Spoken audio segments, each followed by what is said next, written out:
Hey guys, welcome back to the Comic Book Lowdown. I'm Wellington, and I'm bringing you guys another Pool Week video. I've got 7 books to review, and this was just a great week for me, honestly. I'm just going to jump right into it with my online books, and the first one I got is Todd, the Ugliest Kid on Earth, issue number 4. I complained when I reviewed this last book that it seemed like it wasn't going to end in one more issue, because that's what it was scheduled for, a 4-issue limited series. It's not the case anymore.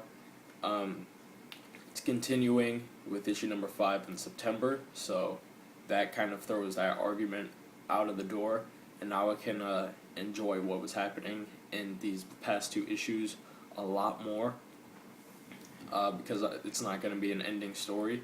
So I really enjoy that, just that part about it.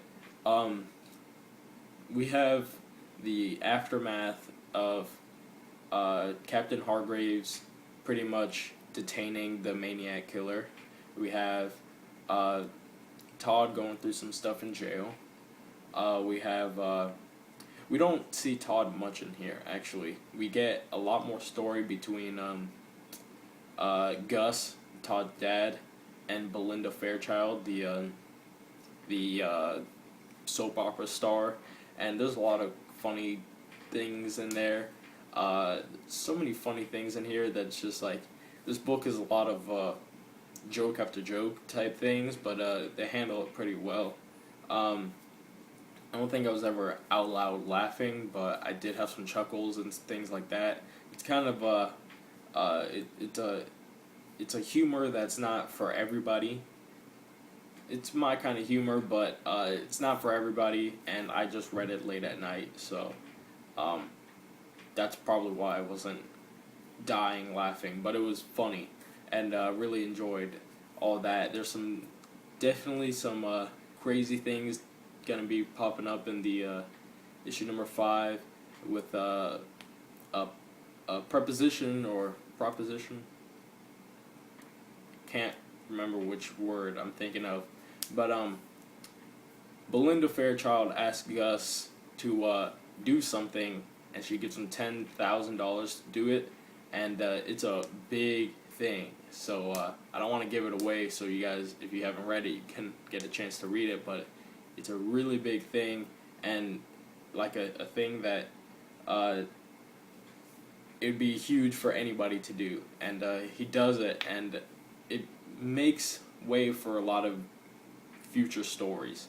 So I'm going to leave it at that with Todd, Ugliest Kid on Earth, issue number 5. Also, Todd gets bailed out of jail, and there's some funny stuff that's done there. But good issue. Next, I'm going to Wolverine, or Savage Wolverine, issue number 6. You guys are familiar that in these past issues I've had complaints. It picked up at the end of issue 5. Am I right on the issue number here? Oh, issue number 6, issue number 4. Yeah, I was totally wrong about that. But it picked up at the end of issue 3. And this Wolverine last issue is put in a state where he's out for blood because Shauna was just pretty much speared through her body and taken away, and he was like thrown off a cliff and stuff. So now he's pissed and he's out for blood. But we get the aftermath of what happened to Shauna, and we get Amadeus Cho. I don't know how to say the first name, but he, along with the natives, they take Shauna to, like I called and when I reviewed the first issue of this, the Man-Thing, and it's kind of like a Man-Thing tree, unless that's just what Man-Thing is, because they kind of stab into Man-Thing's face, and all the juices that come out, they fall onto Shauna, and they pretty much, cover her completely, and then she emerges from the green juice stuff and she's completely healed from her wound. And of course, Wolverine doesn't know this yet, and we get a lot of background to that whole temple that's keeping the alien in and all of that. So we find out that it's not good for Wolverine to blow it up, and that's exactly what he's going to do. What I really like about this issue is that Wolverine is a badass in this. He's not getting whooped like he has in past issues. He's whooping ass, and I really love that about it. And because that's how I want to see Wolverine, as somebody who handles their own and handles it well. That's why he's the best at what he does. He's going off to set off the bomb in the temple, and Shauna stops him, but something big happens, and Frank Cho, the writer Cho, he wasn't lying about big characters that you don't expect to be in here. We've already got Amadeus Cho, have Man-Thing. Now we have a character that is more mainstream, but not very suspected at all.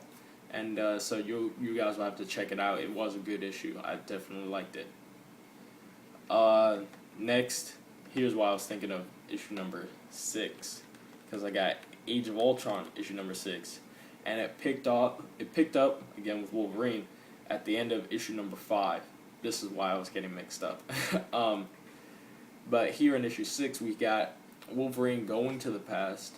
We got him encountering Hank Pym, and he's along with Sue Storm, who kind of abandons her group with Captain America, Nick Fury, and all of them, and she goes to Wolverine, and she's reluctant, but she aids him in his quest to stop Hank Pym. And some big stuff happens there, and there's a huge fight between Hank Pym and Wolverine, and Hank Pym doesn't even know who Wolverine is at this time, and it's pretty crazy. Meanwhile, we get the Nick Fury team in the future pretty much seeing how everything is, and they go to Manhattan, what used to be Manhattan, and it's just this like utopia of Ultron looking design and all this other kind of stuff, and there's no people though.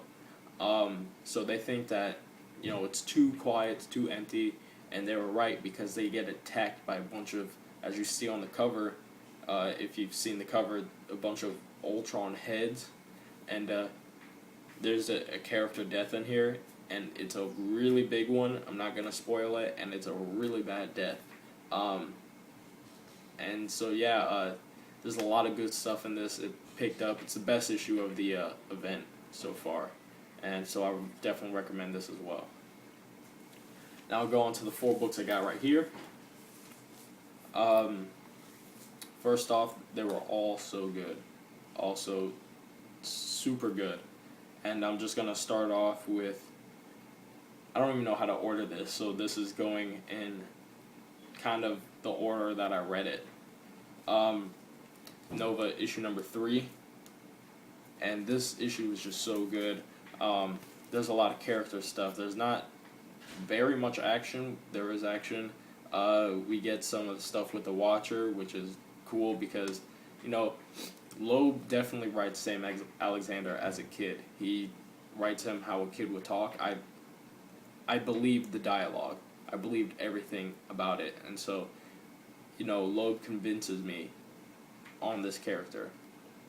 We also get cool moment with his mom, where his mom is like yelling at him for being out so late, and they were worrying, and she's so mad that she's only talking in Spanish, and I was happy that I could read the Spanish, so I pretty much got the whole effect of it, and I even got it more than Sam Alexander himself, so I was happy about that. I thought that was kind of cool.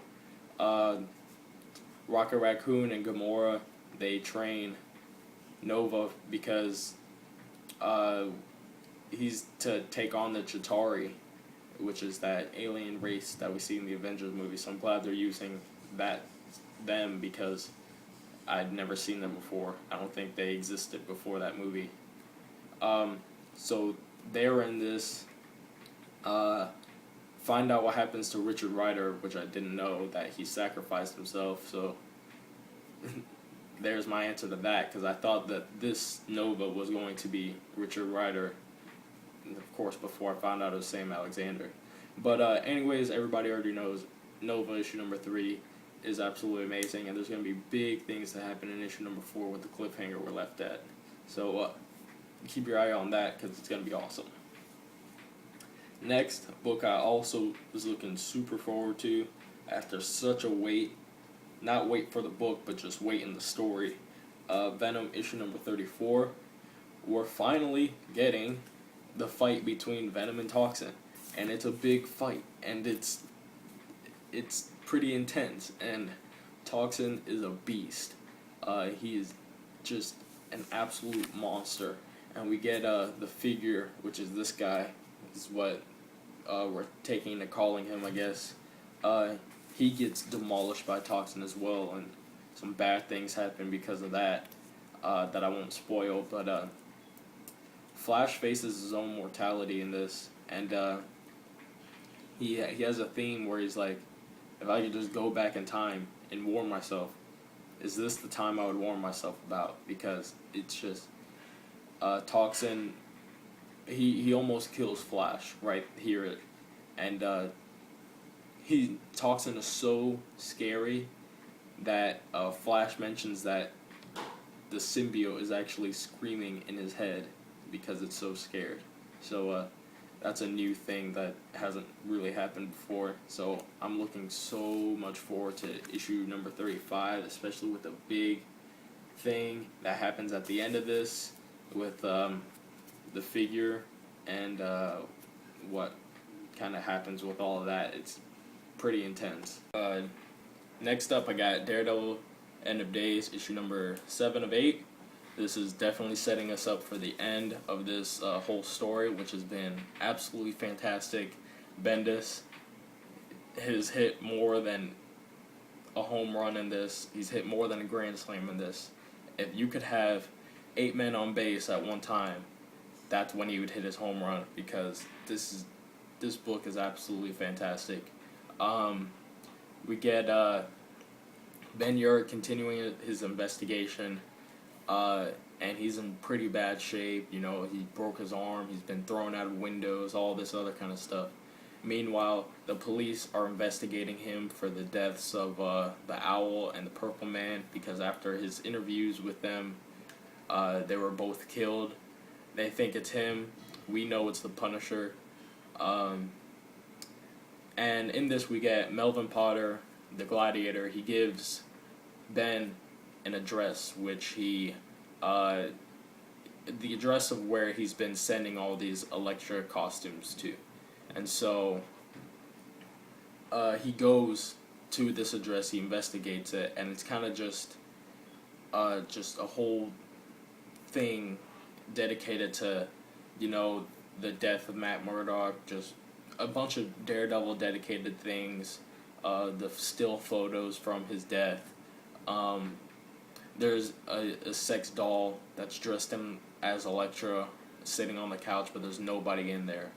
But before we get to all of that, there's the address that kind of leads the occupants to it are members of the Church of the Hand. So Ben Urich kind of he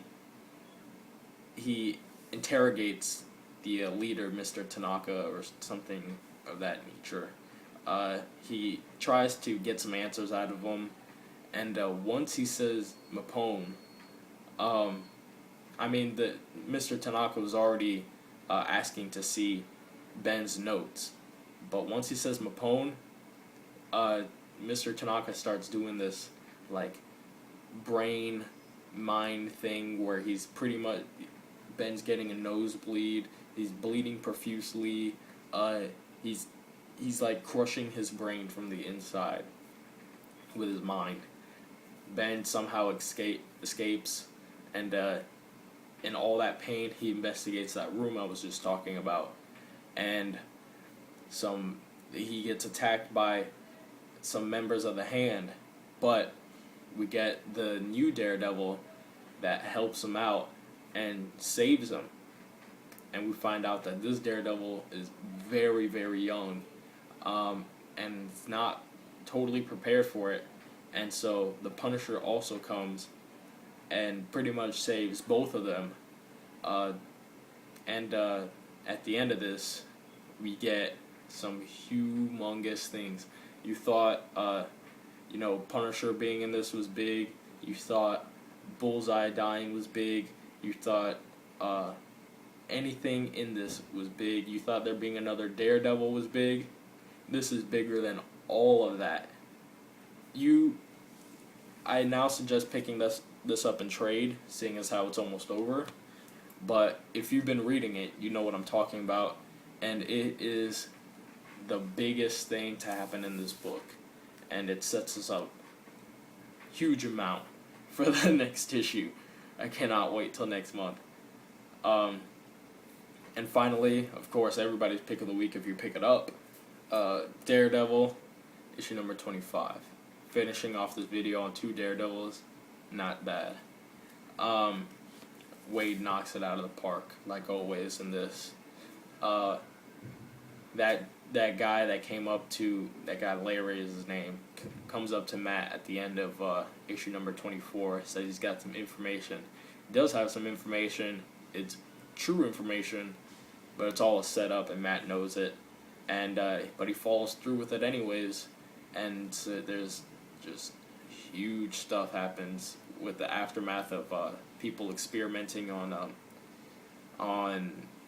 just regular people with the toxic waste, and so there's a